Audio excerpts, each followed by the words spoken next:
सोचो अगर तुम्हारे आसपास हर वक्त घोस्ट घूमते रहें जिन्हें सिर्फ तुम ही देख पाओ और सबसे बड़ी प्रॉब्लम वो तुम्हारा पीछा कभी ना छोड़ें। ऐसी ही कहानी एक लड़की सेजुका की है जिसके लिए घोस्ट देखना कोई सुपर पावर नहीं बल्कि एक कर्ज है। लेकिन असली ट्विस्ट तो तब आता है जब उसकी मुलाकात एक एग्जॉर्सिस्ट यानी कि भूत भगाने वाले से होती है जो भूतों को भगाता है। लेकिन शायद आपने किसी एनिमे में नहीं देखा होगा इससे पहले जिस तरीके से वो अपनी टेक्निक्स को इस्तेमाल करता है। एनिमे का नाम है कामुई ही इज बिहाइंड यू और भाई इसमें आगे इतनी क्रेजी चीजें होने वाली हैं कि आपके दिमाग घूम जाएगा। So let's start. एपिसोड 1 की शुरुआत होती है सेजुका से जो एक बिल्डिंग के अंदर अपनी जान बचाकर भाग रही होती है। पूरी बिल्डिंग के टेलीफोन्स एक साथ बजने लगते हैं जिससे माहौल और भी ज्यादा क्रीपी हो जाता है। सेजुका पहले इतनी बुरी तरह से डरी हुई थी और तभी उसके पीछे से एक घोस्ट आ जाती है जो अपना नाम मैरी सान बताती है। भाई इतना देख कर ही किसी की फट जाए। इसी बीच एंट्री होती है हमारे मेन कैरेक्टर कामुई की। कामुई एक पॉपुलर एक्सॉर्सिस्ट है यानी भूतों को भगाने वाला एक्सपर्ट। वो बताता है कि मैरी सान एक डेंजरस एविल स्पिरिट है जो फोन कॉल्स के जरिए अपने शिकार को फंसाती है और फिर उन्हें मार देती है। कामुई फिर बड़े कॉन्फिडेंस के साथ मैरी सान को चैलेंज देता है कि अब वो उसका एक्सॉर्सिज्म करने वाला है। अब मुझे लगा था कि कामुई कोई सुपरनेचुरल पावर यूज करेगा लेकिन भाई साहब अगली सेकंड जो होता है ना उसके लिए मैं बिल्कुल रेडी नहीं था।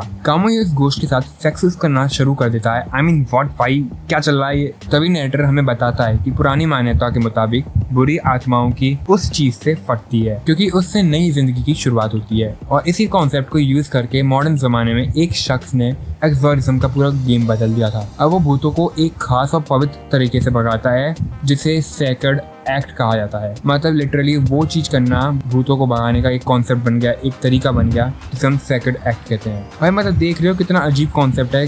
खैर सेक्रेड एक्ट के बाद मैरी सान की स्पिरिट सच में गायब हो जाती है। केस सॉल्व होने के बाद बिल्डिंग की ओनर कामुई और उसकी असिस्टेंट सेजुका को पेमेंट देती है। दोनों वहां से निकलते हैं और कामुई सेजुका को आइसक्रीम खिलाने ले जाता है। अब आप सोच रहे होंगे कि फाइनली थोड़ा पीसफुल मोमेंट आ गया है लेकिन नहीं भाई, कामुई के साथ नॉर्मल नाम की कोई चीज एग्जिस्ट नहीं करती है। आइसक्रीम खाते खाते कामुई एक कहानी सुनाता है। टेके टेके नाम की एक लड़की जो कि ठंड के मौसम में ट्रेन से टकरा जाती है और उसकी बॉडी 2 हिस्सों में कट जाती है और वहीं उसकी मौत हो जाती है और एक डेंजरस स्पिरिट में बन जाती है। सेजुका कंफ्यूजन में पूछती है कि इसका आइसक्रीम से क्या कनेक्शन है। तब कामुई बिल्कुल कैजुअली बोलता है अब तुमने उसकी कहानी सुन ली है तो अगले 3 दिन के अंदर अंदर टेके टेके तुम्हारे पीछे पड़ जाएगी।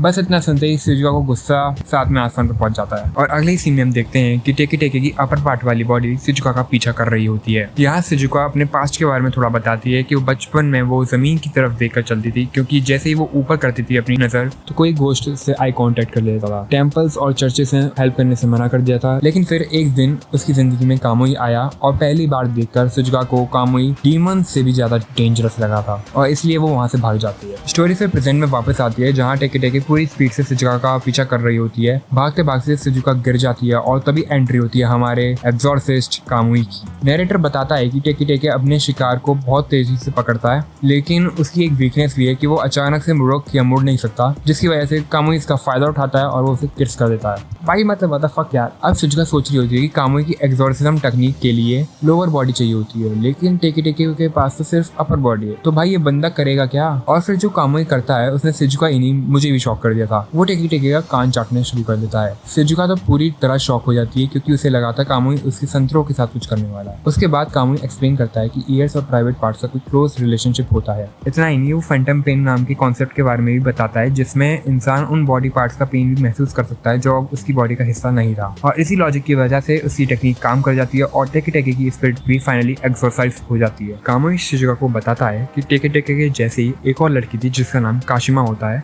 जिसके हाथ और पैर मिसिंग होते हैं और वो अपने विक्टिम्स को उन्हीं बॉडी पार्ट से मारती है। और फिर ये कामुई वही बॉम्ब गिरा देता है कि अब तुमने काशिमा की कहानी सुन ली है तो 3 दिन के अंदर वो तुम्हारे पीछे पड़ जाएगी। इस बार सेजुका चिल्लाते हुए कहती है कि तुमने मेरी जिंदगी का सत्यानाश कर दिया है। आखिरी सीन में हम देखते हैं कि सेजुका जमकर खाना खा रही होती है। तब कामुई बोलता है ये खाना सेजुका का गुड बाय प्रेजेंट है और बस सेजुका का पेशेंस खत्म हो जाता है। वो कामुई को गालियां देना शुरू कर देती है और इसी फनी नोट के साथ एपिसोड 1 यहीं एंड हो जाता है। भाई अगर एपिसोड 1 में ही घोस्ट को भगाने का तरीका इतना क्रेजी है तो सोचो आगे जाके क्या क्या देखने को मिलने वाला है। अगर एपिसोड 2 का एक्सप्लेनेशन देखना चाहते हो तो कमेंट करके जरूर बताना। वीडियो पसंद आई हो तो लाइक करो और चैनल को सब्सक्राइब करना मत भूलना। मिलते हैं अगली वीडियो में। Bye bye.